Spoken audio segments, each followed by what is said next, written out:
बिस्मिल्लाहिर्रहमानिर्रहीम। अस्सलाम वालेकुम। उर्दू स्टोरीज़ हाउस में तहे दिल से आपको खुश आमदीद कहते हैं और नई कहानी सुनने के लिए दिल की अथाह गहराइयों से आपका खैर मकदम करते हैं। तो चलते हैं कहानी की तरफ। महल के मुहाफिज ने 3 आदमियों को महल के दरवाजे की तरफ बढ़ते देखा तो चिल्ला उठा, खबरदार, रुक जाओ। तीनों ठटक कर रुक गए। रात का वक़्त था और वो महल हज्जाज बिन यूसुफ का था, जिसके जुल्म से अच्छे अच्छे घबराते थे। मुहाफिज को उसने हुक्म दे रखा था कि रात के वक़्त कोई उस तरफ आए तो उसे गिरफ्तार कर लिया जाए। इन तीनों को देखकर मुहाफिज के दिल में न जाने क्यों रहम जाग उठा। उसने इनमें से पहले से पूछा कि तुम कौन हो? तो वो बोला, मैं उस शख्स का बेटा हूँ जिसके आगे छोटे बड़े सब सर झुकाते हैं।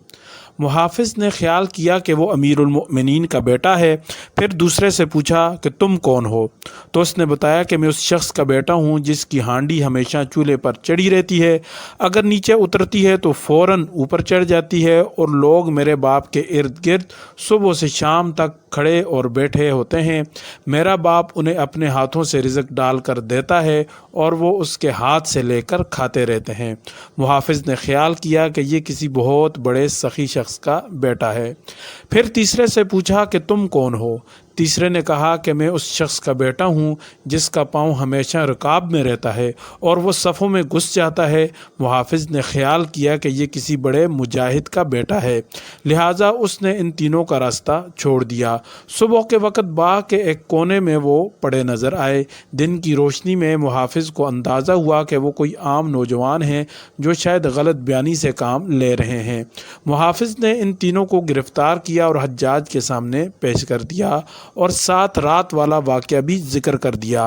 हुज्जाज ने पहले से पूछा कि तुम कौन हो? पहले ने बताया कि वो एक नाई का बेटा है और ये बात उसने गलत नहीं की थी, क्योंकि नाई के आगे छोटे बड़े सब सर झुकाते हैं और पैसे भी देते हैं। दूसरे से पूछा कि तुम किसके बेटे हो?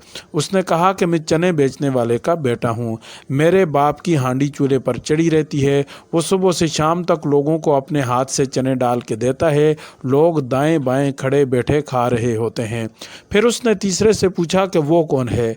तो तीसरा बोला कि वो एक जुलाहे का बेटा है, और उसने ये बात दुरुस्त की थी, क्योंकि जुलाहे के पाँव हर वक़्त रकाब में रहते हैं और वो दागों की सफ़ों में घुस जाता है। ये बातें सुनकर हज्जाज बिन यूसुफ बहुत हंसा था और उसने कहा कि लोगों, अपने बच्चों को अदब सिखाओ। अदब ही की वजह से इन तीनों लड़कों ने अपने बाप के हकीर पेशों को बहुत अच्छे अंदाज में मेरे सामने पेश किया। अगर ये ऐसा न करते तो मेरे गज़ब का शिकार हो जाते। फिर इन 3 लड़कों को जाने दिया। अगर आपको हमारी ये वीडियो पसंद आई है तो चैनल को सब्सक्राइब करें, वीडियो को लाइक करें, कमेंट्स में अपने राय का इजहार करें, दोस्तों के साथ इस वीडियो को शेयर करें, और एक और मज़ेदार, दिलचस्प, तारीख़ी और अनोखी वीडियो के साथ हम आपकी खिदमत में हाज़िर होंगे दोबारा। उस वक़्त तक के लिए हमें दीजिए इजाज़त। अल्लाह हाफिज़।